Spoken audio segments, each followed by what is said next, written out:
The story then opens in a medieval-style fantasy world, where a teenager named Ryo is lying on the floor of a tiny, run-down cottage. The place is empty except for a couple of old books and a knife sitting lonely on a table. Ryo shrugs them off, steps outside to breathe in the mountain air, and takes a look around. All he sees are endless peaks rising up everywhere. Curious, he lifts his hand and quietly mutters, "Water, come forth." And like magic, a small pool of water springs up in his palm. Flashback to just a few days earlier, Ryo suddenly finds himself suspended in a bright, endless void. Confused, he's met by an angel who's quick to read his thoughts, assuring him this is not some afterlife checkpoint. The angel, who admits it's been ages since he's seen a guest, is both happy for the company and a bit bummed, since Ryo died after the infamous truck con accident. Ryo, putting two and two together, realizes he's in line for reincarnation. He straight up asks the angel, who he decides to call Michael in his mind, what he's supposed to do in his next life. Michael tells him to just live however he likes. Ryo always wanted a slow, boring life, so after getting Michael's blessing, he gets ready to be reborn in a new, magical world called Phi. But before he goes, Michael breaks down the basics. Only 1/5 of people here can actually use magic, but Ryo is one of the lucky few, especially gifted with water abilities. Since Ryo wanted a boring life, Michael sets him up in the forest of Rondo, far from crowds, with a small cottage and 2 months' worth of food stacked in a cold storage house. Inside the cottage, there are 2 handy guidebooks, one about the local plants, the other on the monsters he might run into.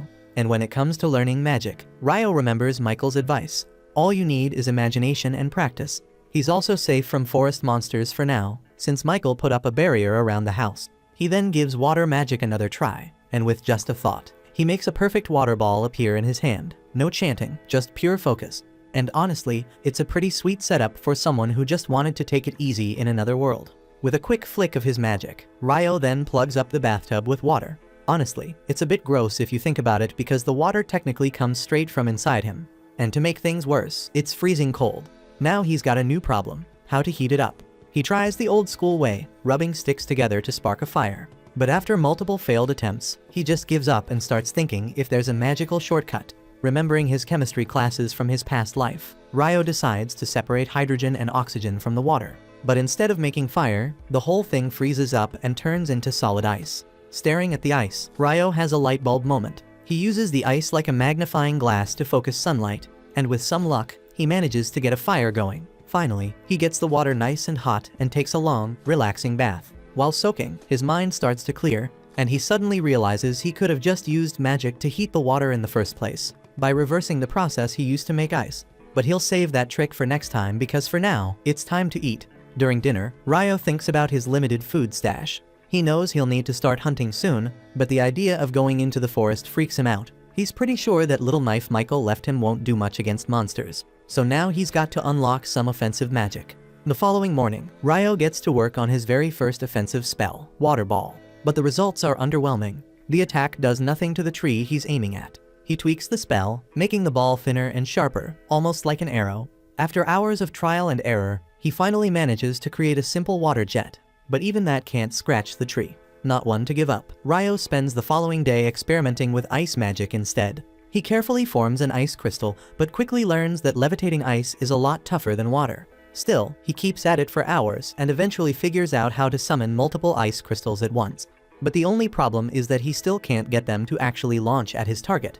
After days of trial and error, Ryo finally gets the hang of forming ice crystals instantly, but still doesn't have the power to actually fire them as projectiles. Still, with his food running low, he makes do by using an ice crystal as a makeshift spearhead. He heads into the forest. By the riverbank, he spots some quartz and grins, knowing it'll be useful for making fire if he ever runs out of mana. While searching for medicinal herbs, Ryo gets ambushed by a monster, a lesser boar that clearly sees him as easy prey. The beast charges straight at him, and for a second, Ryo totally freezes, his feet glued to the ground. His Isekai adventure nearly ends before it even gets started. But at the very last second, the fear of dying all over again kicks in, and he leaps out of the way. This time, he thinks fast, using magic to freeze the ground and send the boar sliding. In the chaos, he summons several sharp icicles right in the boar's path, and the beast ends up impaled and finished off.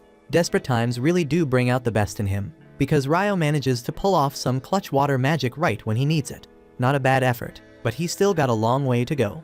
Back at home, Ryo cracks open the monster compendium and immediately learns that lesser boars are basically the weakest monsters around. He spends extra time flipping through the pages, trying to get ahead of anything he might run into next. When he reaches the section on dragons, the only advice is to run if you ever spot one. Not that it'll help, since he'd almost definitely die anyway. Still, he's told to at least try to escape. Turning the page, he lands on Akuma, an even worse nightmare. For this monster, the book doesn't bother giving any survival tips. All it says is to pray you never cross paths with one. The more he reads, the less helpful the book seems, but he powers through. You'd think his last hunt would keep him inside for good, but there's only so much time a guy can spend indoors. The next day, he pulls himself together and heads out again, ready for whatever this world might throw at him. And the day starts with optimism because Ryo discovers a tree loaded with fruit. The first bite is so good, it almost makes up for all the stress from the day before. But his luck doesn't last. Out of nowhere, an assassin hawk swoops down and knocks him flat. It's immediately clear that this hawk is way stronger than he is, and there's no chance he can win in a straight fight. The hawk even uses invisible air magic, leaving Ryo completely defenseless. Remembering advice from his monster book, he tries to run. But there's no way he's outrunning a damn hawk. Realizing he can't escape, he turns to face the hawk. Using his ice magic, he manages to trap the bird. Thinking he's finally won, he gets closer, only for the hawk to break out, injured but alive, one eye now damaged. Once the hawk realizes Ryo isn't as weak as he thought, it bolts. Ryo collapses in relief, complaining that this slow life he wanted is anything but slow. Trying to get home after the fight, Ryo realizes he's completely lost thanks to his mad dash from the hawk. As he stumbles through the forest, something freaks him out even more. A headless Dullahan, with smoke pouring from its neck, calmly tending to its horse. But somehow, Ryo eventually finds his way back home. As days pass, he keeps training and leveling up his skills. From fighting monsters to fishing, his water magic gets so strong he can slice through mountains with it. He keeps pushing himself to get tougher, and slowly, he's starting to adjust to this new life. But every night, he returns to the same spot where he found the Dullahan, challenging it over and over, not to win, but maybe just to grow stronger. There's no info about Dullahans in his monster compendium, so he wonders if it's not a monster at all, or if it's just not in the beginner's guide. After another failed duel, Ryo admits the only reason he keeps coming back is because it feels like the Dullahan is actually helping him get stronger. One night, he watches as the Dullahan creates an ice sword, holding it out toward him as if offering a gift. Taking the hint, Ryo accepts the sword, and with that, the Dullahan leaves him in peace. For the next several days, or maybe even weeks, Ryo finally enjoys a stretch of calm, but the peace doesn't last long. One day, while training, he spots a familiar figure. The vengeful hawk is back. He instantly notices it's missing an eye, so there's no doubt it's the same bird he fought before.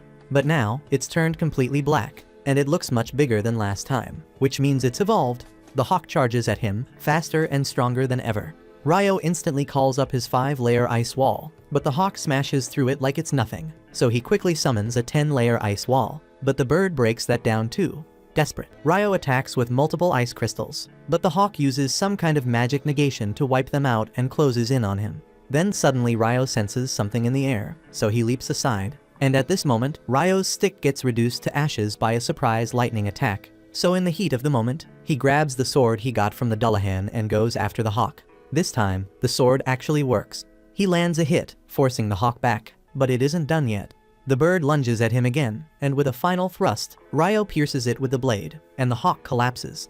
Ryo approaches the fallen bird, admitting that it's one of the most persistent creatures he's ever met. He realizes that the hawk evolved just for this rematch, and as a sign of respect, he lets it die by his hand. Removing the sword, he watches as the hawk finally passes away. Ryo continues his journey, completely unaware that a dragon is nearby. Suddenly, a dragon appears and starts speaking to him, and Ryo is stunned that he can understand a dragon's voice.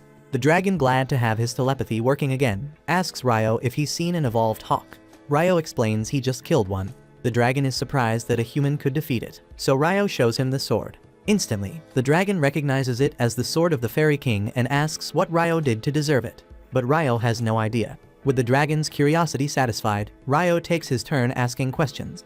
The two chat until late before the dragon announces he needs to leave. But before parting ways, Ryo introduces himself and the dragon shares his name, Lewin. Things are actually going pretty well for Ryo in this new world. So well that the angel who reincarnated him checks his heavenly records again and realizes he missed something huge. Ryo has a secret ability that the angel never noticed before. the power of eternal youth. Meanwhile, down by the riverbank, we see a mysterious boy with red hair lying in the sand next to a wrecked boat. A bit later, Ryo is suddenly hit with a strong urge for seafood, so he leisurely heads over toward the shore. But the second he gets there, he freezes up, stunned by the gigantic shipwreck lying scattered across the sand. He darts forward and immediately sees a man sprawled next to the destroyed ship. Quickly dropping to his knees to check on him, Ryo realizes the guy's already gone and there's nothing he can do.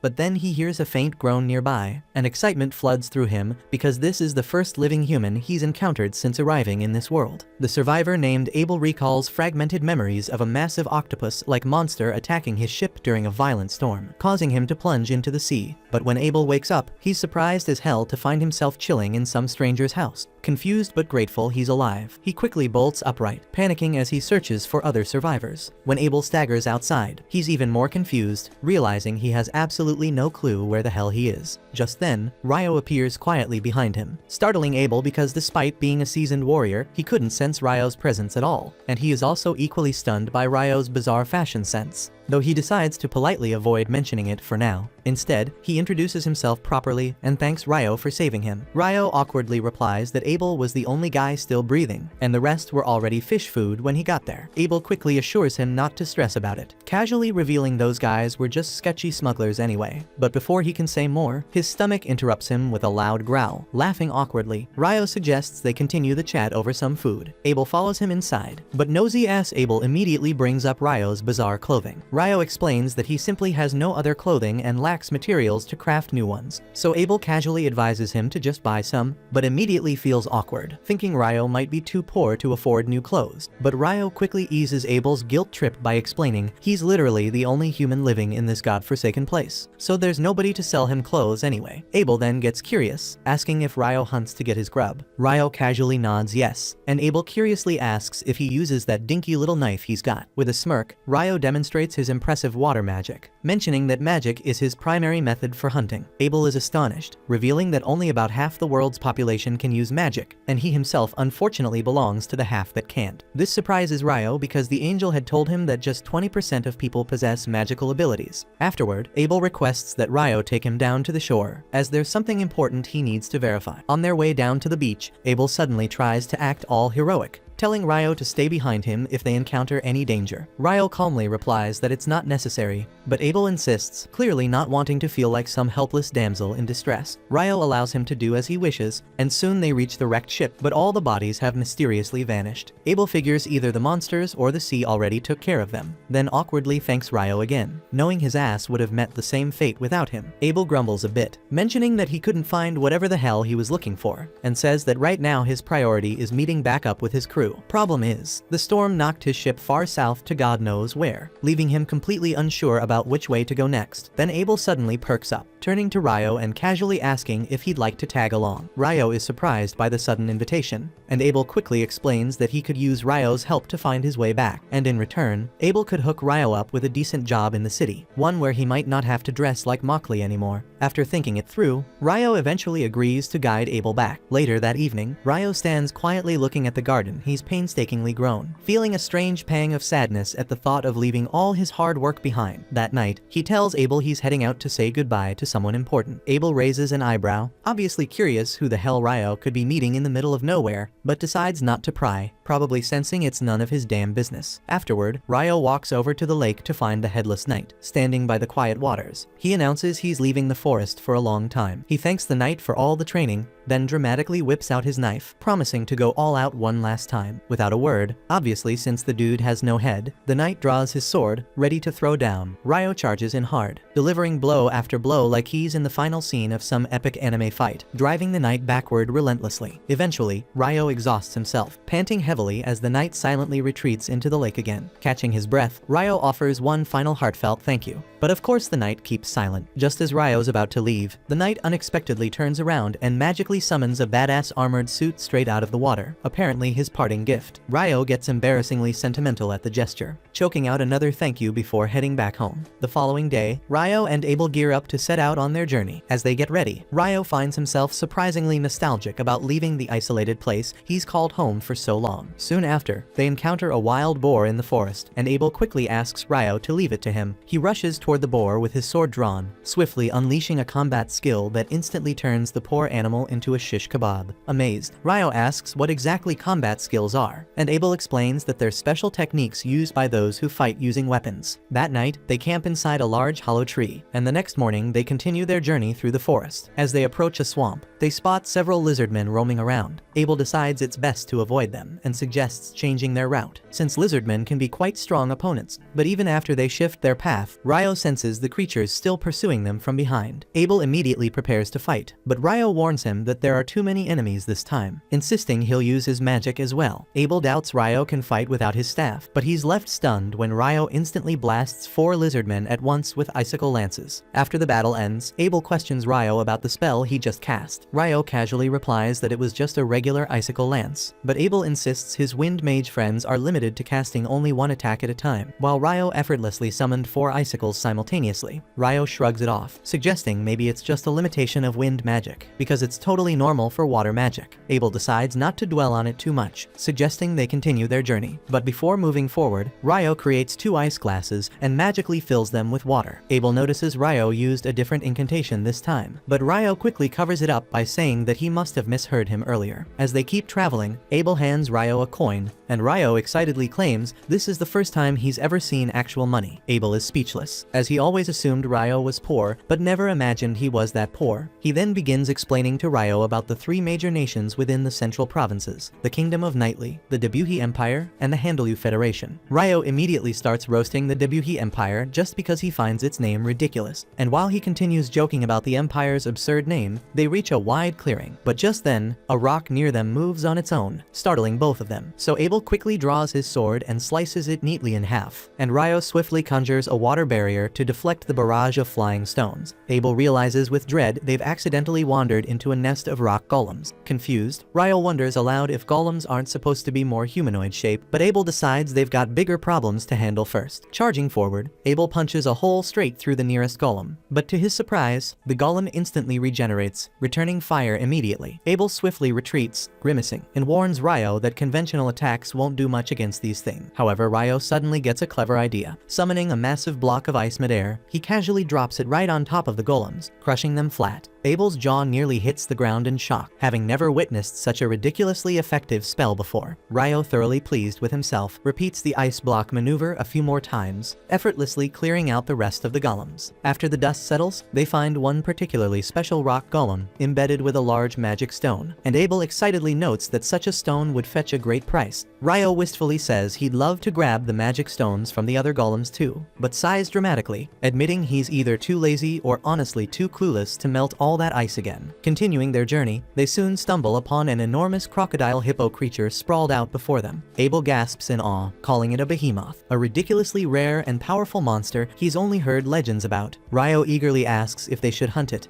but Abel quickly shakes his head, insisting they don't stand a chance. Just then, a group of wyverns swoop down from above, capturing Ryo's attention immediately. He's excited to witness an epic monster showdown. Moments later, the wyverns waste no time, launching magical rocks at the behemoth, but the beast simply roars defiantly, canceling out their magic and sending the wyverns tumbling to the ground. Impressed, Ryo casually tells Abel that the massive creature likely has some sort of magic cancellation skill. Later that night, over dinner, Abel curiously asks Ryo about the magic cancellation skill, since he'd only heard of certain dungeon traps having such a powerful ability. Ryo's eyes sparkle at the mention of dungeons, excitedly demanding to know more. Abel casually mentions there's a dungeon in the city of Lune, exactly where they're heading. Ryo dramatically loses it, annoyed that Abel didn't bother mentioning something so crucial earlier, and playfully interrogates him about any other secrets he might be hiding. Abel awkwardly asks if Ryo at least knows about dwarves and elves, but Ryo urges him to fill in the details anyway. After a few days, they finally reach a sprawling mountain range, and Ryo confidently says they'll find some human settlement just beyond those mountains. Abel raises an eyebrow skeptically, asking how Ryo can be so damn sure. Ryo briefly considers telling Abel about that dragon he casually chatted with, who conveniently spilled all the secrets of this world, but decides decides against it, and he settles instead on dramatically replying that it's knowledge beyond human comprehension. Just as Abel's about to call him out on his cryptic nonsense, they suddenly hear a strange noise nearby. Instantly, they both tense up, weapons at the ready. Seconds later, a massive monster, a freaking griffin, soars down from the sky straight toward them, prompting both boys to freak out spectacularly. Abel immediately goes into full panic mode, his mind racing with ways they're about to become bird food, but Ryo swiftly saves their skins by tossing a hefty chunk of meat high into the air. Abel quickly copies him, hurling another chunk skyward, so the griffin eagerly snatches both pieces mid-flight and casually flies away, clearly uninterested in human-flavored snacks. After a tense pause, they both exhale deeply, relieved that they're not dinner tonight, and they admit shakily that picking a fight with something like that would have ended terribly. As they continue onward, Abel starts rambling about how nobody's even seen a behemoth or a griffin in over a century, suggesting the tall mountains might have kept these powerful creatures from reaching populated areas. That reminds Ryo that the wyverns they saw earlier came from the north, meaning their nest must be nearby. As usual, Ryo's instincts are spot on, as they soon stumble upon a small group of wyverns munching on some unfortunate monster. Ryo eagerly suggests fighting them, but Abel quickly shuts him down, warning him that it typically takes at least 20 experienced adventurers to handle creatures as tough as wyvern. Ryo shrugs calmly, reminding Abel they'll inevitably have to face strong monsters eventually. Then, with a mischievous smile, Ryo asks if pinning them to the ground would make things easier for Abel. Abel cautiously agrees, saying if they're grounded, he can handle one or two up close. Without hesitation, Ryo dramatically steps forward, loudly chanting a deliberately exaggerated fake spell before casually summoning 4 icicles that stab through the wyvern's wings, pinning them in place. Abel doesn't waste the opportunity and swiftly leaps forward, ending their misery. But before they can celebrate, 2 more wyverns swoop in aggressively. This time, Ryo instantly summons more icicles, but without bothering with any flashy chanting. Abel notices immediately, casting a suspicious glance at Ryo, but decides to save the questions for later. After dispatching the new threats, they gather the magic stones from the defeated wyverns and continue their journey northward.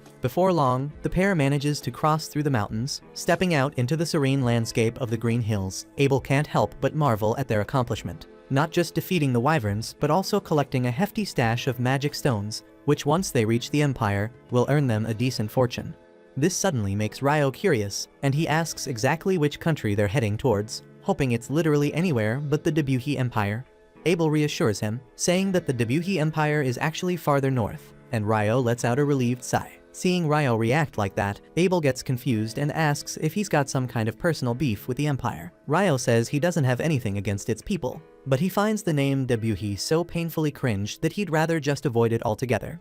Abel gives him a weird look, finding this logic bizarre as hell. Just then, Ryo notices a road far ahead, and Abel quickly realizes that since it runs east to west, the mountains they crossed might not have been ordinary at all. But when Ryo asks what's on his mind, Abel just waves him off, saying it's nothing, and mentions that the road probably leads to a town. Ryo immediately brightens up, thrilled at the thought of finally sleeping in an actual bed, and Abel tells him that he should also try out the local food there. By nightfall, they reach the town and settle down in an inn for dinner. While they're eating, Abel suggests that Ryo should register with the Adventurers Guild, explaining that a guild card doubles as an ID and lets him avoid taxes whenever he enters a new city. He reminds Ryo that he had to pay a silver coin out of his own pocket to cover for him at the town entrance. Ryo immediately starts teasing Abel, asking if he's really keeping tabs on every single coin he spends helping out a friend. Abel cringes slightly at Ryo's cheap attempt to shame him, but he pushes through anyway, pointing out another benefit. If Ryo joins the Adventurers Guild, he can sell magic stones and monster materials directly to the guild at a great price. He further explains that only alchemists know how to use those materials effectively, and Ryo is instantly interested, wanting to learn more. Before he can dive into 1,000 questions, though, their waitress arrives with dinner, and Ryo's jaw drops when he sees a plate of curry. He struggles to comprehend how curry could possibly exist here already. After all, even in the most cliché isekai anime, the main character usually has to travel far and wide, struggling desperately to recreate that perfect taste of home. Ryo had kind of been looking forward to his own curry quest, but one bite proves that this curry is exactly like the one he enjoyed back in Japan. Completely overwhelmed by nostalgia and deliciousness, Ryo polishes off the entire plate in seconds and immediately orders another round. The next morning, Ryo is still hyped up about the curry he ate last night, and playfully accuses Abel of keeping yet another juicy secret from him. Abel freaks out a little, confused about what secret Ryo is talking about this time, but Ryo just laughs it off, saying Abel needs to spill all the tea on any local dessert spots he might have overlooked. Abel quickly turns away, awkwardly admitting he's not into sweets, and Ryo just stares after him, wondering why he's acting so weird. They hit the road again and eventually arrive at the town of Loon, a place surrounded by endless fields of wheat. At the town gate, they're greeted by Nimmer, one of the guards, who's completely stunned when he recognizes Abel. Apparently, Abel had been reported missing several months ago, so Nimmer is overjoyed to see him back safe and sound, and he warmly thanks Ryo for helping his buddy return home. Nimmer enthusiastically shakes Ryo's hand and then catches up on old times with Abel. Once inside town, Abel suggests they head directly to the Adventurers Guild, explaining that if he's there to vouch for Ryo, he can immediately skip from newbie F rank to D rank upon registration. Usually, newbies start at the bottom, but having someone ranked B or higher to back you up can speed up the process significantly. As soon as they enter the guild, everyone is shocked and thrilled to see Abel again. People crowd around him like he's some kind of hometown hero, and Ryo watches happily, glad to see Abel has so many good friends here. Deciding to give Abel some space to enjoy his moment, Ryo steps outside for some air. When he starts walking, Ryo suddenly runs into an elf girl, and he's instantly charmed by her graceful features and pointy ears. Strangely, the elf girl is just as intrigued by Ryo, staring at him in shock because of the unusual coat he's wearing. She quickly recognizes it as the Fairy King's own robe, mentioning that the Fairy King must really like Ryo to have given him such a rare gift. Completely baffled by her words, Ryo tries to figure out what's going on, but before he can ask any questions, the elf apologizes, saying she's in a hurry.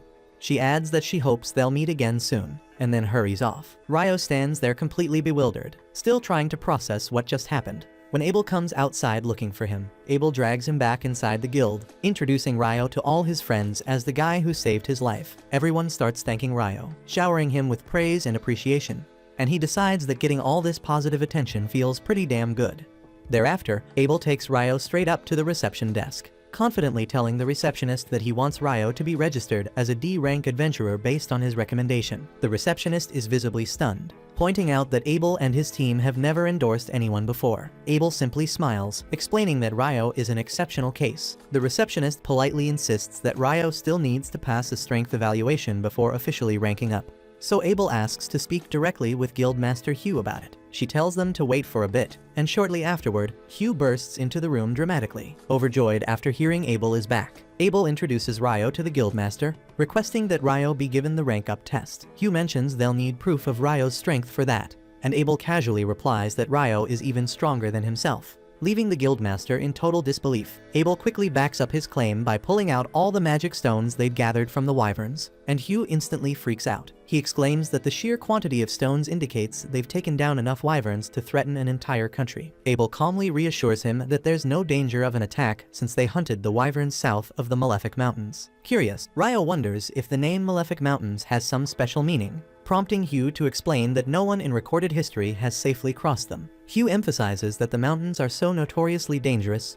even elite adventurers wouldn't risk exploring there without an extremely important damn reason. He's astonished that Ryo and Abel are now the first to accomplish such an impossible accomplishment, immediately agreeing to promote Ryo without further testing. Suddenly, Abel's party members burst into the room, overcome with emotion after thinking they'd never see Abel alive again. Seeing this heartfelt reunion, Hugh decides it's best to give them some space, and offers to guide Ryo outside to finalize his registration. As Ryo turns to leave, Abel quickly calls out, asking him to wait at the reception desk once he's done, mentioning he wants to show Ryo someplace special.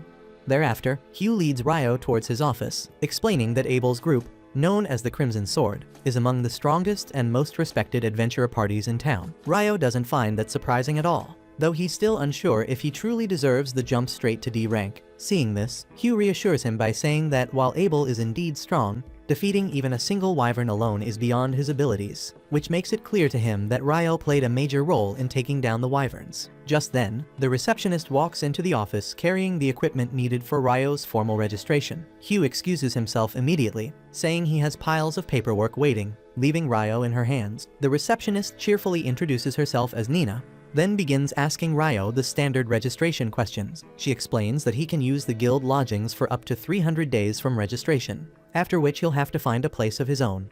Next, she tells him about a dungeon exploration training course the guild offers to new adventurers. Ryo immediately expresses his interest in joining the course, and Nina tells him to come to the meeting hall 2 days from now at precisely 9 am. and Ryo is momentarily stunned that this world even has clocks. Afterwards, Nina moves on to complete the actual registration. She instructs Ryo to place his hand on the crystal device on the table. When he does, the device scans and transfers his biometrics onto a metallic plate resting atop it, turning it into his official guild card. Nina congratulates Ryo, formally welcoming him as a registered adventurer. And then both of them step outside the office. Not long afterward, Abel takes Ryo out to explore the town, mentioning that he'd like to buy him some new clothes and a staff as payment for escorting him safely to his hometown. Ryo happily accepts the clothes but questions why he would need a staff. Abel points out that magicians always use staves to cast spells, but Ryo casually tells him he can use magic perfectly fine without one. He also explains that whenever he fights up close, he prefers using a sword anyway, so a staff would be pretty pointless for him. Abel is caught off guard by this, and he's even more shocked when Ryo casually reveals the small knife he carries around actually serves as his sword.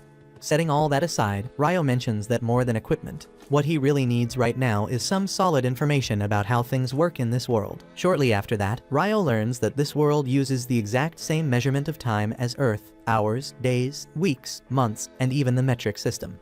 It now clicks in his mind that someone from Earth must have landed here a long time ago and influenced the way things operate, explaining all the familiar stuff he's come across. Right then, Abel returns from the store after paying for all the stuff Ryo picked out, cheerfully informing him that the best part of the day is still ahead. Abel then guides Ryo to a large inn where all his friends from the guild are gathered, throwing a lively celebration for Abel's safe return. They party until late, leaving Ryo exhausted, so that by the next morning, Nina has to drag him out of bed to show him his lodgings. She brings him to a room where two other fresh adventurers are already settling in. The blonde guy introduces himself as Ito, and the brown-haired guy as Nils. Both greet Ryo warmly, and once Nina leaves, Nils immediately starts gushing about how much he likes her and how cute she is. Ito quickly shuts him down, reminding him that Nina is way out of his league. Ito then casually chats with Ryo, giving him a quick rundown on life at the guild dorms. Moments later, Nina returns again, this time bringing along another nervous-looking newbie named Ammon. Curious about his youthful appearance, the others ask his age. Ammon shyly reveals he just turned 16. But with both parents recently deceased, he's decided to earn a living as an adventurer. Nina gently asks them to make Ammon feel welcome, then reminds Ryo and Ammon to join her at the meeting hall the next morning for their dungeon exploration training. At the same time, Abel excitedly recounts to his party all the incredible things he saw Ryo do, using magic effortlessly without a staff, skewering wyverns with icicles, and even crushing rock golems with gigantic ice blocks. Lynn, the skeptical member of the group, dismisses Abel's stories as impossible, arguing that magic simply doesn't work that way due to limitations like range and distance. But Abel firmly insists that everything he said was true. But then another party member named Rihia comments thoughtfully that there's only one mage who has ever been rumored to wield magic of such scale, and he is the legendary Inferno magician. But since nobody has actually witnessed his insane magic firsthand, his feats remain nothing more than rumors. This leads to a brief moment of worry. If Ryo really is that powerful, what would happen if he turns against them? Or worse, sides with the Debuhi Empire? But Abel confidently reassures them that the Debuhi Empire won't be an issue, given how passionately Ryo dislikes its shit name. Meanwhile, at the lodging, Ryo's cracking jokes and laughing along with his roommates, amazed at how drastically different his life has suddenly become. Several days later, Ryo and Ammon finish up their accelerated dungeon crawling course designed for beginners. Their instructor then tells them they'll be heading down to the dungeon's first floor later that afternoon. Ammon immediately starts panicking at the idea of his first actual dungeon trip, but Ryo just casually advises him to chill out, reminding him that getting worked up now will only leave him drained before they even enter. The instructor then asks the group if anyone's got any burning questions, and Ryo immediately asks whether it's possible to teleport directly to the floors they've already cleared. The instructor is genuinely impressed by this question, since usually only veteran adventurers would even think to ask something like that. He explains that there are certain dungeons further south where adventurers can conveniently warp between checkpoints, but unfortunately, the Loon dungeon doesn't have any cool tricks like that. Afterwards, the instructor escorts the newbies directly to the dungeon, located right in the city's heart. He reveals that the city itself was literally built around the dungeon, adding that every several years the monster count inside spikes dramatically, sometimes even pushing them above ground. He explains how the massive walls around the dungeon protect ordinary folks from monster rampages, but then quickly reassures the nervous newbies there's currently zero risk of any major monster outbreak happening anytime soon. Not long after, they finally reach the beginner-friendly first floor of the dungeon, which fortunately doesn't house any particularly fierce creatures. The instructor tells everyone they're welcome to explore freely,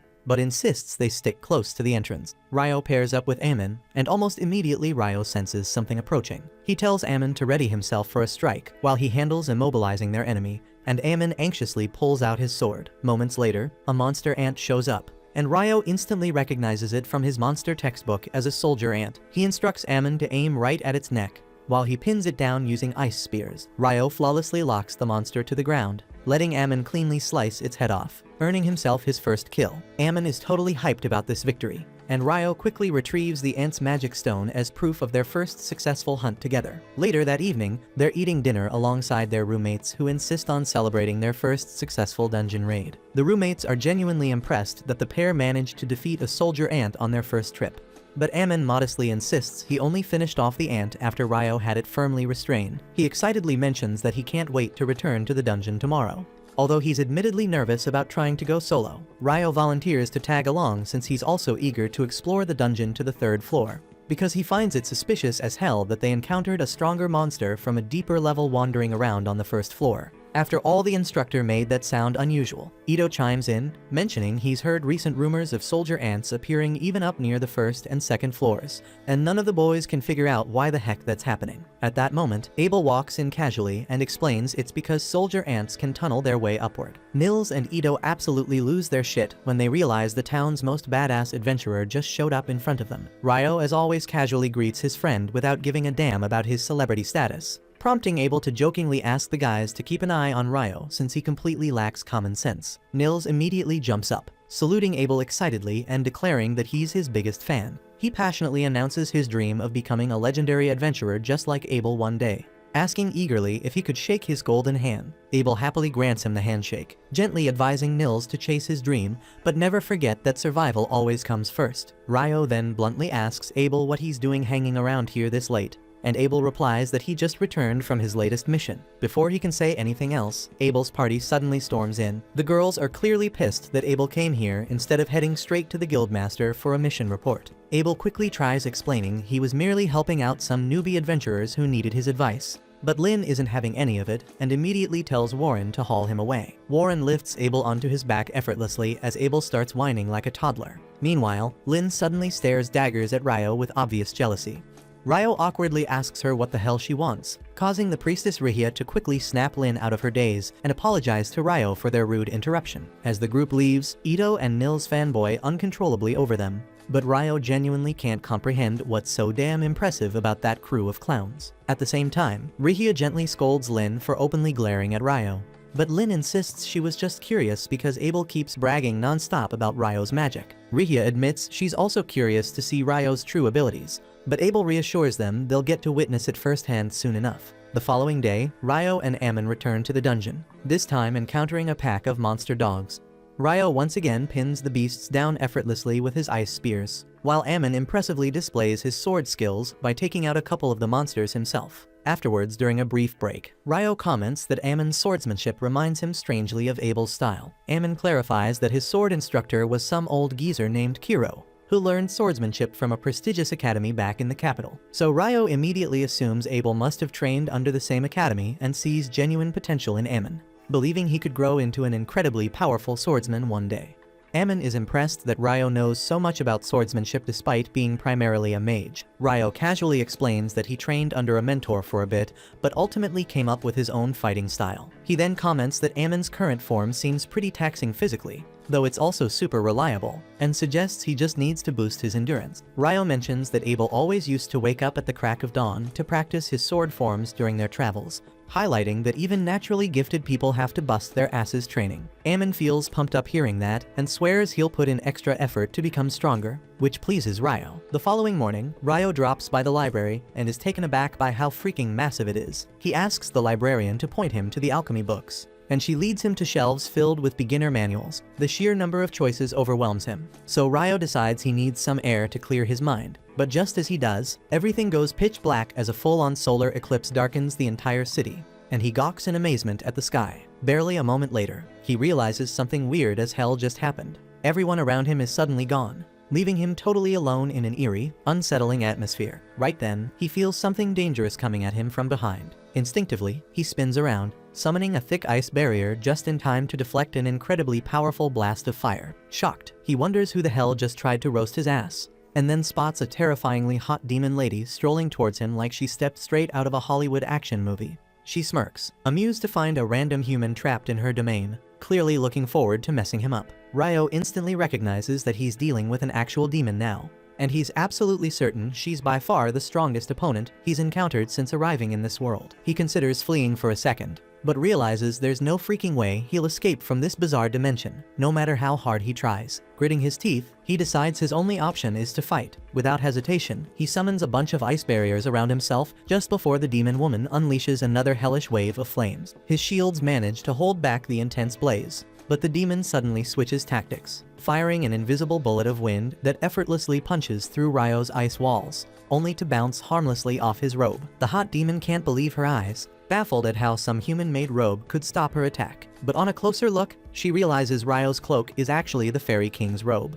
Acknowledging he must be a mage of significant skill and power to possess such rare gear and survive her attacks, she decides she'll simply cut him down the old-fashioned way with her sword rather than relying on magic. Ryo also summons his ice blade to meet the demon's strike head-on, immediately shifting into a defensive stance as the fierce woman relentlessly pushes him back. She's incredibly quick, forcing him into a desperate dodge as a lethal slash narrowly misses his face. Seeing his chance, he retaliates by launching a storm of frozen spears at her. But the demon easily dances around every projectile, failing to notice the solar eclipse slowly fading away as she screws around enjoying herself. At the same time, Ryo figures out she's boosting her speed using wind magic, and right then she lunges straight at him for a decisive blow. Ryo blocks her strike surprisingly easily, because while she's speedy, her swordsmanship doesn't even come close to the hellish training sessions he endured under that headless knight. The demon pauses in shock, genuinely impressed, and demands to know who the hell he is to possess not only the Fairy King's cloak, but also his blade. Frustrated, she conjures a blazing fireball to incinerate him, but Ryo effortlessly cancels it out with a well-timed icicle spear. This royally pisses her off, and the demon decides to put an end to him fast, realizing he'll become a real threat if the fight drags out. She unleashes an aggressive onslaught, but Ryo remains composed, smoothly blocking her frenzied attacks. He spots an opening and counters fiercely, knocking the demon off balance, immediately seizing the advantage. Ryo unleashes a barrage of sharpened ice spikes, aiming to finish her off. The demoness quickly surrounds herself in scorching flames, melting away the ice spears before they reach her. But as Ryo's relentless assault intensifies, she is forced to summon thick stone walls as extra protection. Ryo, however, adapts on the fly, switching tactics to piercing high-pressure jets of water that slice effortlessly through the rocky barriers, slashing her several times. She is stunned that his attacks could actually hurt her. But luckily Ryo had been striking blindly due to the thick cloud of smoke obscuring his vision. Seizing his opportunity, Ryo rushes in to deliver the killing blow, but the demon desperately leaps forward to intercept his strike. As their blades violently clash midair, Ryo is startled to see the demon's wounds rapidly closing up and healing right before his eyes. His momentary distraction gives her the opening she needs to land a devastating hit, slamming him hard into a nearby building. As she prepares to finish him off for good, she feels droplets of water hitting her skin. Confused, she glances upwards just as a scalding hot raindrop strikes her cheek, burning hotter than freaking boiling water. She screams out in agony and instantly encases herself in a protective stone cocoon, desperately waiting for the blistering rainfall to subside, while Ryo carefully touches down, readying his next move. Without warning, the demoness erupts into an inferno, violently blowing apart everything around her. She slowly stalks towards Ryo with murderous intent, but right at that moment, the eclipse begins fading away, and as sunlight brushes against her blade, it shatters into nothingness. She stops abruptly, clicking her tongue in annoyance and remarking bitterly that they'll have to finish this fight another day. Ryo mocks, telling her to hurry up and piss off already.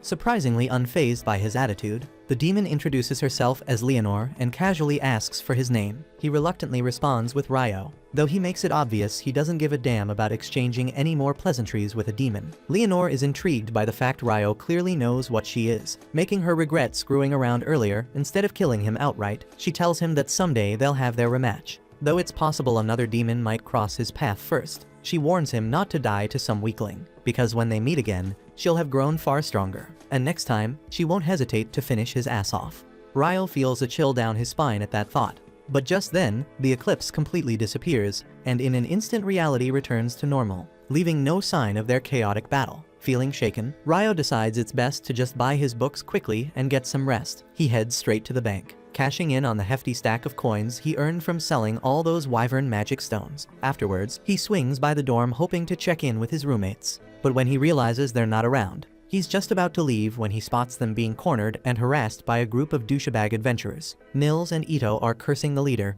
a big jerk named Dan, for cowardly ambushing them while they're still injured. But Dan sneers back that monsters won't give them any pity either when they eventually die in the dungeon. Out of nowhere, Dan's cronies suddenly drop unconscious as Ryo quietly takes them out from behind, calmly telling Dan he's absolutely right.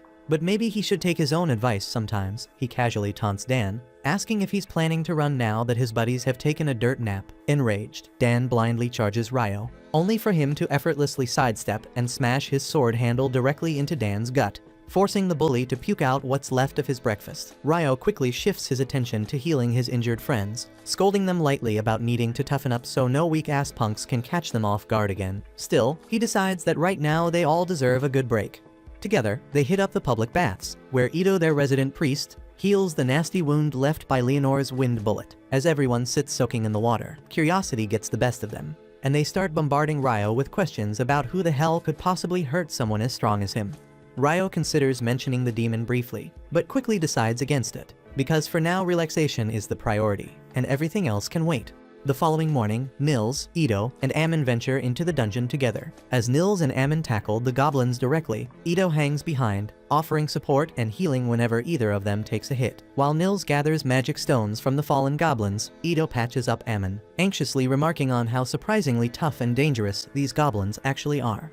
Nils quickly suggests they should retreat for now, since pushing any further would be suicide. Ito wholeheartedly agrees, especially since encountering goblin archers on only the 4th floor is seriously bad news. But Ammon stubbornly argues he still wants to hunt a few more monsters and earn extra cash. But Nils sternly reminds him about Abel's advice to never risk their lives over petty gains. Eventually, Ammon caves, and they return safely to the surface. Turns out that decision saved their necks, because just a few floors below them, another adventurer group was busy getting wiped out by a terrifyingly strong monster. Back on the surface, Ryo reflects on how Leonore's magic skills were absolutely ridiculous. Though he at least matched her in casting speed, he resolves to double down on his strengths and shore up his weaknesses. Remembering how yesterday he struggled to keep pace with Leonore's insane movement speed, though he briefly envies her wind magic, he quickly shakes off jealousy, determined to figure out his own unique solution instead. He decides to test whether using water jets to propel himself would work above ground. After all, it worked pretty well underwater. First, he creates a slippery ice platform in front of himself, then fires off hundreds of small water jets from his back to push himself forward. Unfortunately, all this effort results in him moving about as fast as an elderly grandma crossing the street. Frustrated with the embarrassingly slow result, Ryo sighs, labeling it a work in progress, basically the story of his life. Later, Ryo heads to the library, hoping to learn more about demons and alchemy. Coincidentally, at the same time, Lynn is also studying there, and she's desperately combing through records to see if there's any mention of a spell capable of creating an ice wall sturdy enough to crush golems, but finds absolutely nothing.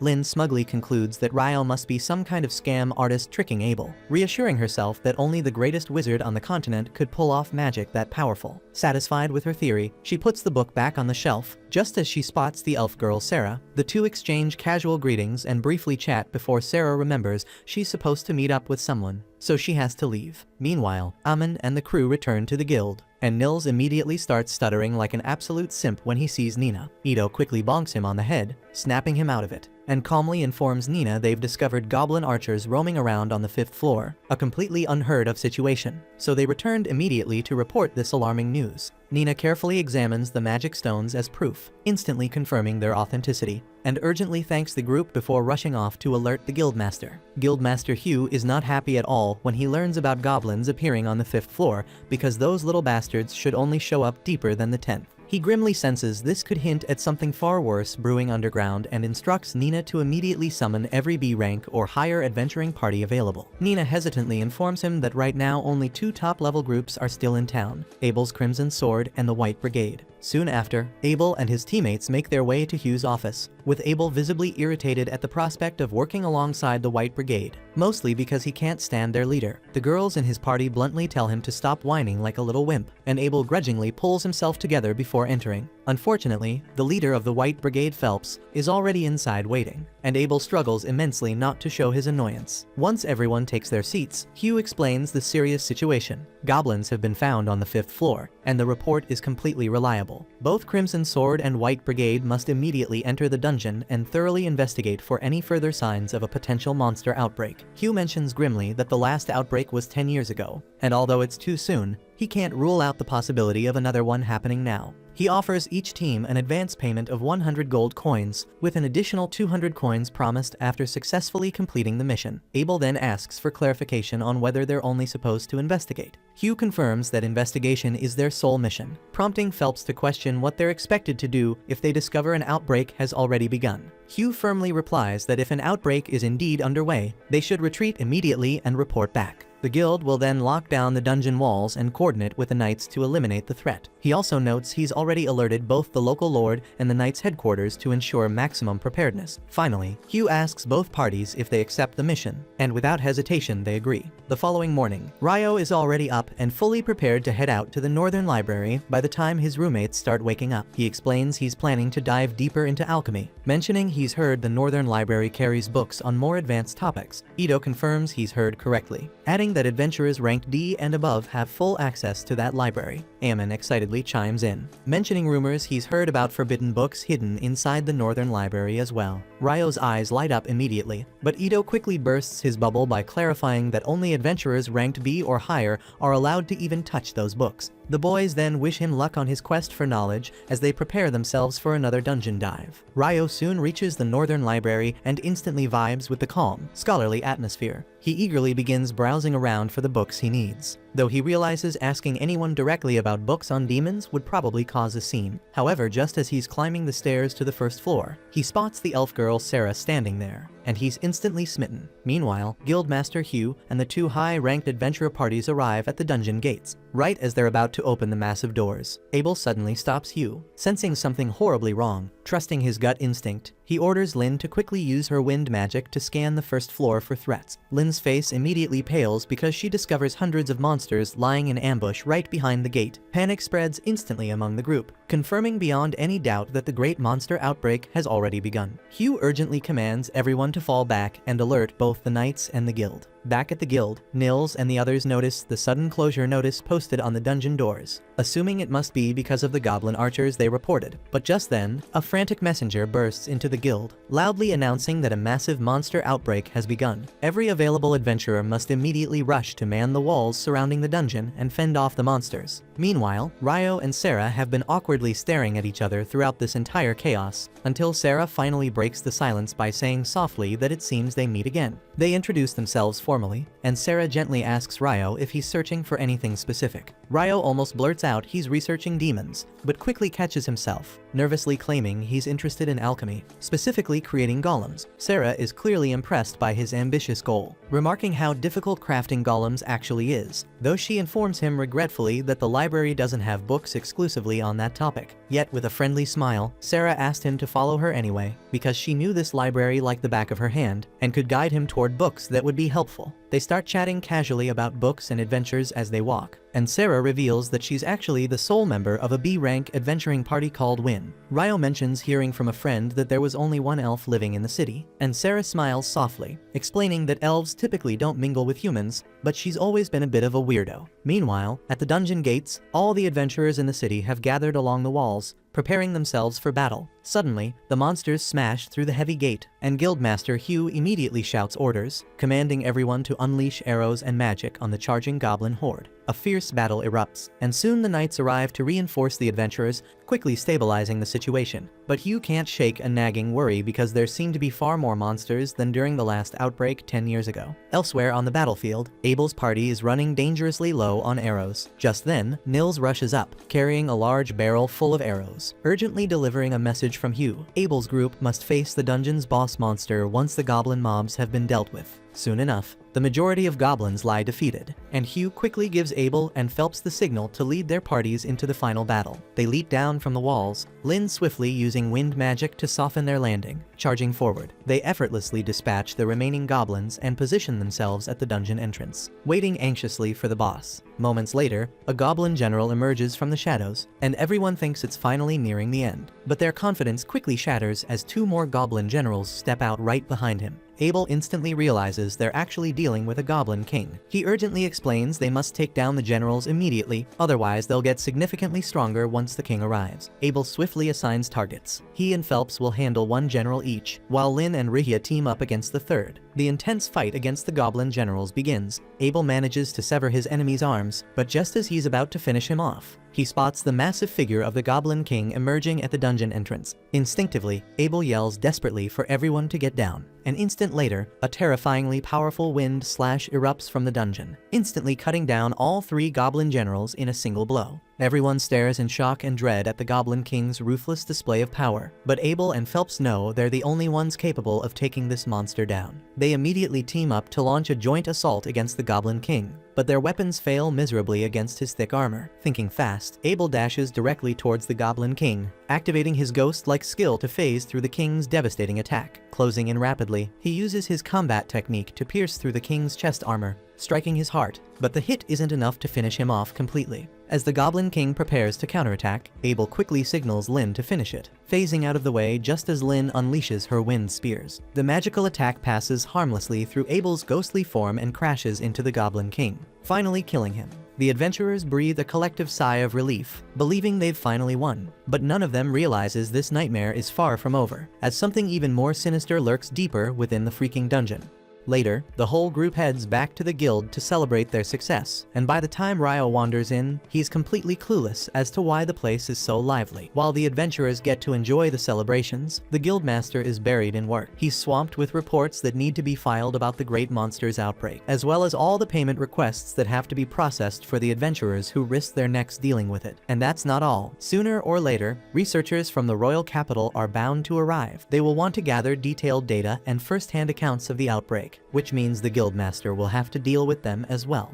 Down at the party, Abel has just wrapped up explaining what went down with the monster's outbreak while he was in the library when his friends arrive. Lynn has been wanting to ask Ryo face to face for a while, so she tells him she wants to know whether he can actually raise thick ice walls from a distance. Ryo says yes, and to be precise, he can cast up to roughly 40 meters out, but it took a long time to get the feel for it, so it is not as easy as it looks. Even so, Lynn has never heard of anyone working magic at that kind of range, so she asks if it is an original spell, and if it is, what incantation he uses to pull it off. Ryo says he would be happy to show her later. But as for the words, he basically makes them up on the spot, so she can use whatever she likes. Right then, Nils notes that most of the food is already gone, so if Ryo does not hurry, he will end up with nothing to eat. He excuses himself to grab a plate, but Lynn is still puzzled by what he meant about just going with the flow on incantations. Abel tells her that Ryo only bothers with incantations because he thinks they sound awesome, but he can cast without saying anything at all, and that sounds even wilder to her than the ice walls. Early the next day, Nils, Ito, and Ammon meet at the guild to look for work, but they are disappointed to find the job board completely empty. Right then, Ryo happens to pass by, and he asks what the 3 of them are doing since they would usually be out working by now. Unluckily, after the monster's outbreak yesterday, the dungeon was shut for inspections, so they will not be able to go there for a bit. They were hoping to pick up a resource gathering job to tide them over. But with all the items dropped during the monster's outbreak, there is not much demand for gathering right now, regardless of their problems. They ask Ryo what he's up to right now, and he explains that he is actually in the middle of searching for magic copper ore because he needs it to start practicing alchemy in earnest. Ito remembers hearing that magic copper ore is extremely expensive around here, and Ryo says that is correct, adding that the last shop he visited quoted him 50 gold pieces for a single copper piece, a painful price for 1 unit. The cost does not matter much to Ryo since he is loaded, and he also wants to throw some steady work to his friends, so he he asks if they would be willing to gather magic copper ore for him. He adds that he will pay each of them 4 gold coins whether they find any or not, and if they do bring some back, he will buy it for 25 gold coins. All 3 are shocked, since that is more money than they have ever earned in their lives. Yet Ito still asks if Ryo is really fine paying that much, just to be sure. Ryo explains that if they end up finding the copper, his total outlay is only 37 gold, which is far cheaper than the 50 gold he would spend in town, so the arrangement is a solid bargain for him as well. Once they confirm that Ryo is completely serious about the offer, the 3 of them hurry off to begin their search right away. But after they leave, Ryo hears a sharp ruckus outside the building, so he heads over to take a look. In the side alley, he finds Dan arguing with a squad of knights who are basically trying to snatch a girl in broad daylight in front of everyone. The girl clearly does not want to go, so when they start dragging her away, Dan steps in and shoves the nearest knight to break his grip and pull her free. She is free for the moment, but the bigger problem is that the knights still outnumber Dan 4 to 1, and they have swords, so there is no realistic way he can beat them. The group's leader moves to teach Dan a lesson for daring to defy a knight, but the instant he steps forward, he stumbles, loses his balance, and goes down hard on the street. Everyone nearby is baffled, because there is plainly nothing near the knight's boots or on the ground to trip over. The knight refuses to swallow the humiliation of tripping over himself, so he points a finger and accuses Dan of pulling some trick on him. Anyway, as he tries to stand back up with a frustrated grunt, he trips again and hits the ground a second time. Moments later, Phelps arrives, and the sight of these so-called knights turns his stomach. At first, the knights try to throw their weight around, since on paper they outrank adventurers inside the city, but their bluster bounces off Phelps because, while he is an adventurer, he is also a noble. His full name is Phelps Heinlein, and the moment they hear he belongs to the Heinlein house, they realize they have stepped in it. His father, Alexis Heinlein, once commanded the Royal Knights, which means the Heinlein name carries real pull over the order, and Phelps could likely have them dismissed on the spot if he felt like it, and had he been there while they tried to kidnap the girl, he probably would not have hesitated to end them. But right now, what he knows is they were about to swarm Dan, so he calls them a disgrace to knighthood and tells them to clear out before he changes his mind about letting them walk away. After the knights leave, Phelps looks up at Ryo, having caught what he pulled a moment earlier. He had already heard from Abel that Ryo's magic was extraordinary, yet seeing it for himself still amazes him, since he has never watched anyone cast from that far away with that kind of precision. Of course, he has no plan to tell anyone that Ryo is the one who made those royal knights slip, since that would be a headache for Ryo, but he truly appreciates the help because he feels personally responsible for letting such awful men become royal knights. That night, Ryo is having lunch at the tavern when Abel happens to show up. It is rare to see him out without the rest of his group, so Ryo instantly assumes Abel is headed to the red light district after this. Abel freaks out and tells Ryo to stop talking before people overhear him, and with Ryo's sharp deduction, he figures that if Abel does not want folks thinking he would visit the pleasure district, he must already have someone in mind. At first he guesses Lynn, but Abel says he is wrong because Lynn already has a crush on Warren. With that settled, Ryo concludes the person must be Rihya, and Abel gets even more flustered trying to deny it, but that only seals Ryo's speculation. Leaving Abel's crush to the side, Ryo asks what he's actually doing out alone tonight, so Abel admits he is headed toward the pleasure quarter, just not for the expected reasons. And since Ryo is here, Abel admits he could seriously use his aid. One of the dungeon investigators dispatched to the Loon dungeon is an old buddy of Abel, and the crown assigned royal knights to guard him while he is in town. Problem is, those guards are the same scumbags Ryo spotted earlier, and there have been repeated reports of them committing egregious crimes by hiding behind their shiny armor. Abel heard they were in the pleasure district tonight, and they are bound to cause problems sooner or later, so Abel wants to stop them before anyone gets harmed. On the way, Ryo notices 2 adventurers talking, but he has met every single adventurer in town by now, and he doesn't recognize either of them. Abel says it isn't unusual for adventurers to come to Loon to explore the dungeon, but the dungeon is closed right now, so it does look suspicious, especially since the pair are dressed head to toe in black and slip away the instant they realize Ryo and Abel are watching. A few turns later, Ryo and Abel deliberately cut down a dark alley, and within moments the shady adventurers spring an ambush, but Ryo already saw it coming, so he drops ice onto their heads and knocks every one of them out cold. Honestly, that was far easier than he expected it to be, but they still don't know what those men were planning, so they are going to have to hand them over to the guards for interrogation. Elsewhere in the pleasure district, Phelps is walking alone when those knights creep up behind him. Their leader is still burning with humiliation over Phelps getting in his way earlier, so he and the others plan to annihilate him. But just as they are about to draw their swords, they all realize they cannot move at all. We then see that the entire scene is a trap laid by Phelps, because now that he knows how rotten this group of knights truly is, says he would be a failure of a noble if he let them continue as they are. So he had Shenna tag them with paralytic needles, and with them stuck in place, she calls on her fire magic, reducing their bodies to a freaking ash, leaving only their footprints. By first light, a delegation of researchers from the royal capital reaches the town, and right as the guildmaster had foreseen, they promptly make trouble for everyone by commandeering the entire day's rations for their inquiry. Besides that, Clive is already insisting that Hugh unseal the dungeon and assign some adventurers as escorts while they conduct the survey. Hugh tells Clive he is out of line, since no one knows the dungeon's current condition and it could be genuinely hazardous. But Clive counters that he has been granted absolute authority over the investigation, so Hugh is bound to do as he says. The advisor Harold apologizes to Hugh for Clive's conduct and vows to replace the provisions taken from the town, which Hugh appreciates. Yet Clive will not drop his push to reopen the dungeon and go in. In the end, Hugh relents and says he is willing to open the dungeon for Clive, but he states plainly that if anything goes wrong, neither he nor the city of Lune will bear responsibility. Every consequence will land on Clive's shoulders. Clive starts to waver now that he understands he will be the one facing the fallout if something happened. But he cannot retreat after arguing this hard. He accepts Hugh's terms, although they still have to find adventurers to accompany the research team. After a short while, Ryo is heading toward the cafeteria when a girl dashes out and asks if he can show her the way to the Adventurers Guild. Ryo was on his way to eat, but since she badly needed his help, he walked her over to the guild. The girl's name is Natalie Schwarzkopf, and she is here to deliver a letter requesting Abel's party to defend the investigation team inside the dungeon. Ryo is taken aback to learn that a team is going down there when the dungeon is closed, but Abel is sure someone leaned on Hugh to force a reopening. The reason it was closed in the first place goes back decades, when after a monster's outbreak, an unranked party was sent to investigate and never returned. Even their leader, practically S-rank, vanished without a trace, and if whatever lurks below can erase an S-rank, the guild refused to gamble. So from then on it became policy to seal the dungeon whenever a monster outbreak happened. Ryo finds the tale fascinating, but his stomach is growling, so he says he needs to head out now. After Ryo leaves, Lynn asks whether Natalie truly belongs to the Schwarzkopf line, famous for their peerless water magic. Natalie says yes, so Lynn asks if she has ever encountered magic that lets a mage raise an ice wall from afar. Natalie replies that she is not even sure a technique like that exists. So Abel explains that, unbelievable as it sounds, Ryo can erect an ice wall at a range of about 40 meters. And on that note, he warns everyone present never to pick a fight with Ryo under any circumstances. And if they ever end up against him, they should surrender on the spot, because there is no chance they could defeat him, even if they all came at him together. He adds for Natalie that if she needs assistance and cannot find any of them, Ryo is the one she should go to. 3 days pass, and Ryo's friends finally return from the job, having secured 2 pieces of magic copper ore. So Ryo hands over a total of 90 gold coins, and they are deeply grateful, since with that much money they can take a break from work for a while. Meanwhile, in the depths of the dungeon, the investigation team has already reached the 7th floor, but oddly, they have not encountered a single monster yet, so they press onward. Eventually, they come upon a black square set into the wall, and none of them can identify it, having never seen anything like it before. But Clive is thrilled because it is a prime anomaly to study, so he orders the instruments set up at once so they can transmit readings to the surface. And once that is done, the analysis crew, Natalie included, will start combing through the data to pin down the anomaly. But the moment Clive's researchers push the monodensity gauge through the gate, every person there is teleported away instantly, and the surface team loses connection with the entire unit.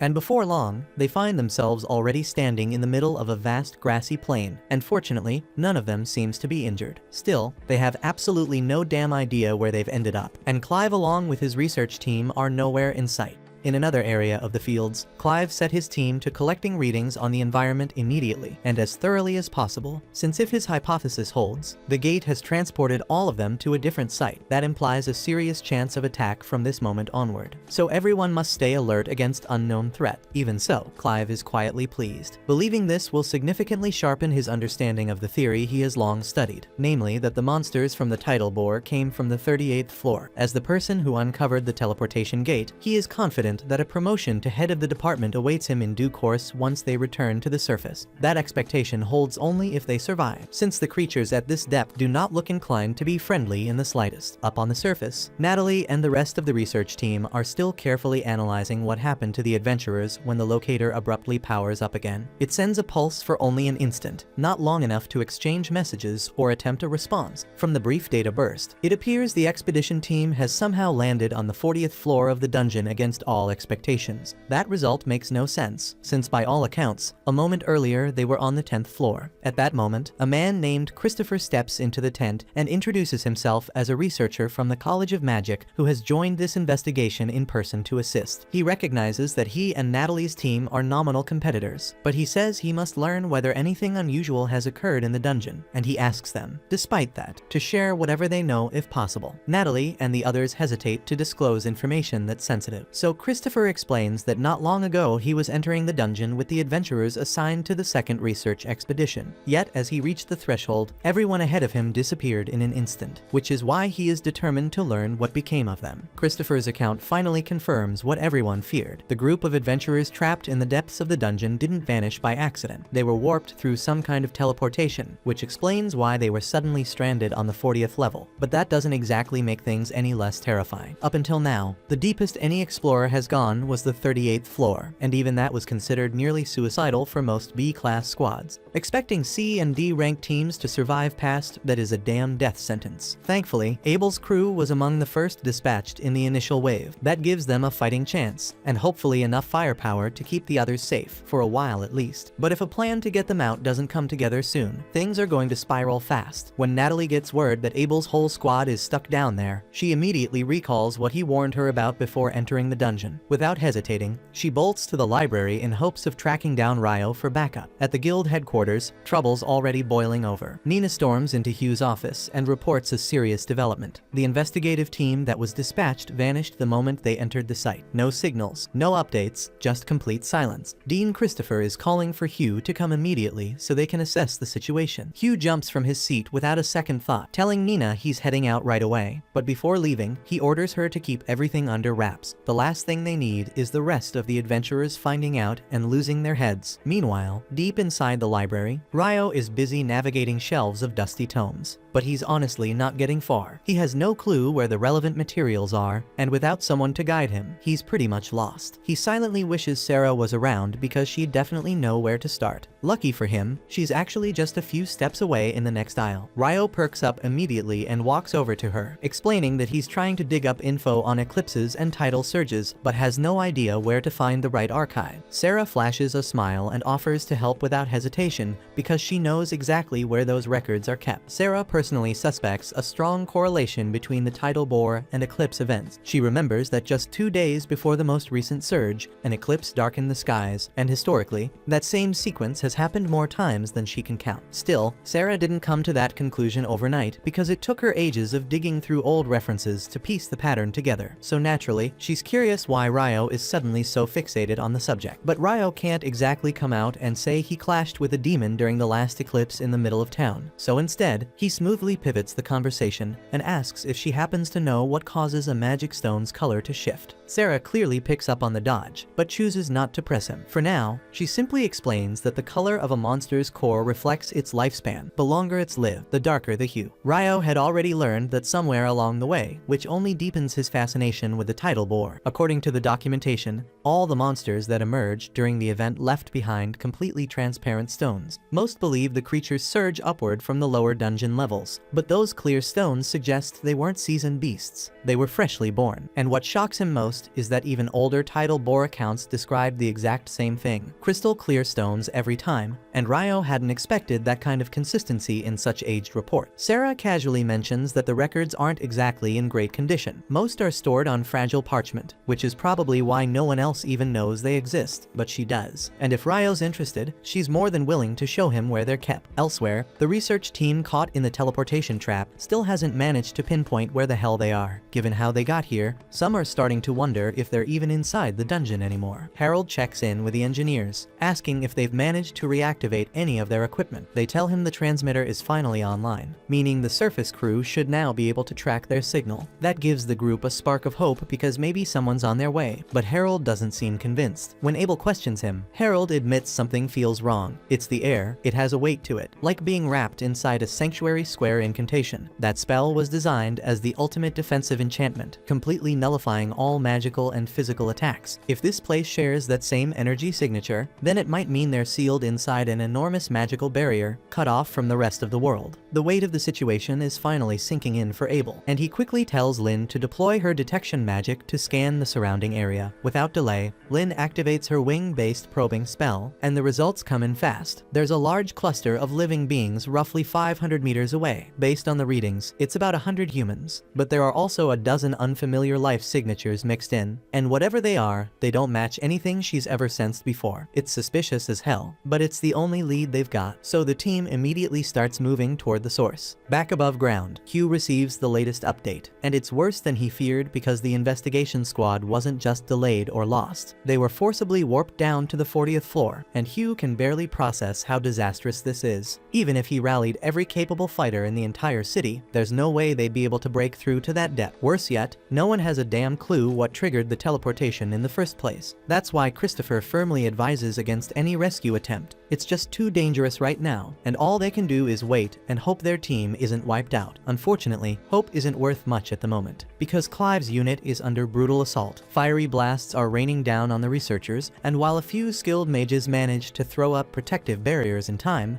a lot of their comrades aren't so lucky because some are hit directly, others caught in the crossfire. Clive is still reeling, trying to piece together how things spiraled into chaos this fast, but there's one detail he can't ignore. These attackers resemble the demons he once saw depicted in ancient grimoires, and if those writings were even half right about their strength, then they're in serious trouble. Then a handful of adventurers make a desperate push forward, hoping to flank the creatures, but the attempt ends in horror. They're shredded within seconds, and any survivors are engulfed in flame before they can even react. Soon, Abel's group finally reaches the battlefield, and what they see freezes them in their tracks because the place is an all-out slaughter. Rihia's eyes then lock on the enemy forces, and she instantly identifies them for what they are: demons. She doesn't hesitate to speak up, warning the others that demons are not mere monsters. According to ancient lore, these beings are the sworn foes of deities and celestial beings alike, and if that lore is true, then bringing one down will be anything but easy. Everyone is asking themselves why demons of all things would appear in this kind of place, but Harold quickly shuts down the speculation. There's no time for questions because right now, their priority is pulling Clive's squad out alive. He barks out orders for all the mages to prepare a coordinated strike from both flanks. Just as Clive's exhausted unit is about to be crushed, a hailstorm of conjured spears rips through the three demons pressing in on them. The spellcasters unleash everything they've got: fire, lightning, ice, wind. Every long-range incantation in their arsenal bombards the enemy. The sheer volume of attacks finally cracks through the demons' defenses, buying them a sliver of hope. But the battlefield is still crawling with enemies, so Harold immediately commands the casters to charge up another salvo. The demons retaliate with volleys of fireballs, but the adventurers were ready. Protective wards had already been raised. With their shields holding, the mages prepare to fire again without missing a beat. At the current tempo, Harold actually believes victory might be possible, but the problem is obvious. Mana reserves won't last forever. Once the spellcasters are drained, someone else will have to carry the fight, and Abel knows it too, so he unsheathes his blade, his eyes scanning the chaos until they lock onto a particularly intimidating figure among the enemy ranks. Without hesitation, he signals his squad to advance in a tight line behind Warren, who absorbs the brunt of the flames with his barrier as they dash forward. When they close the distance, Abel tears into the nearest demon, his sword flashing with precision, while Lin and Rihia provide covering fire, their spells piercing through demonic flesh. The tactic works, and several of the fiends fall quickly, but the pace doesn't last. Lin collapses, completely drained of energy, and Rihia's supply is almost spent as well, leaving Abel to face the monsters with nothing but his steel. 6 demons remain, and Rihia calls out a grim warning. The towering one ahead isn't ordinary. It's almost certainly a demon prince, the juvenile form of a future demon lord. According to every record, only a chosen hero has ever slain such a being. Not exactly reassuring, but Abel knows retreat isn't an option. Fear gnaws at him,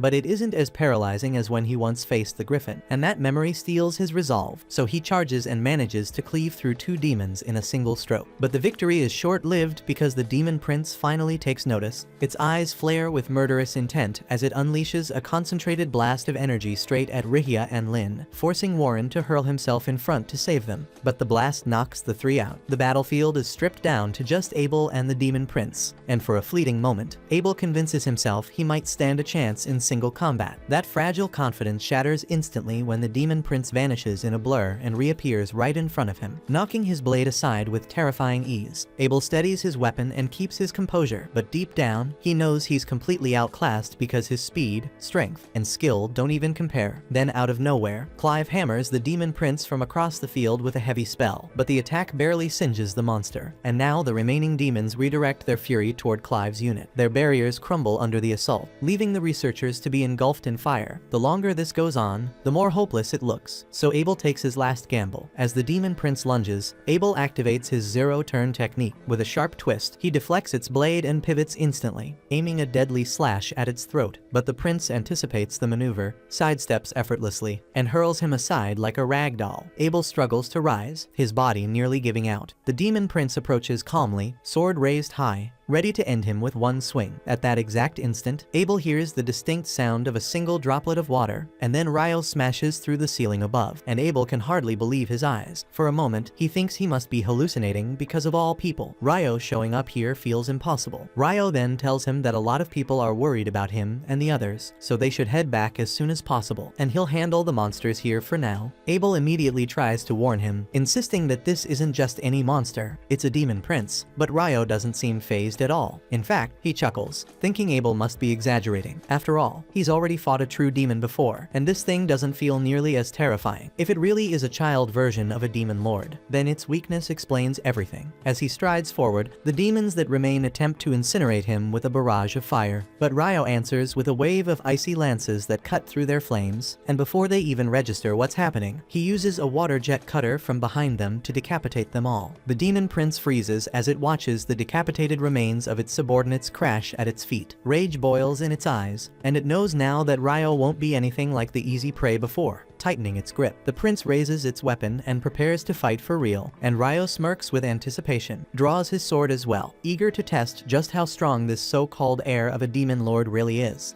A little while ago, Natalie had been racing frantically through the city, doing everything she could to locate Ryo, and when she eventually found him, gasping for breath, she delivered the urgent news. Abel and his squad were trapped deep inside the dungeon, and without missing a beat, Ryo sprang into action and immediately crafted a cart of solid ice around Natalie, then launched himself toward the dungeon entrance at top speed, wasting not a single second.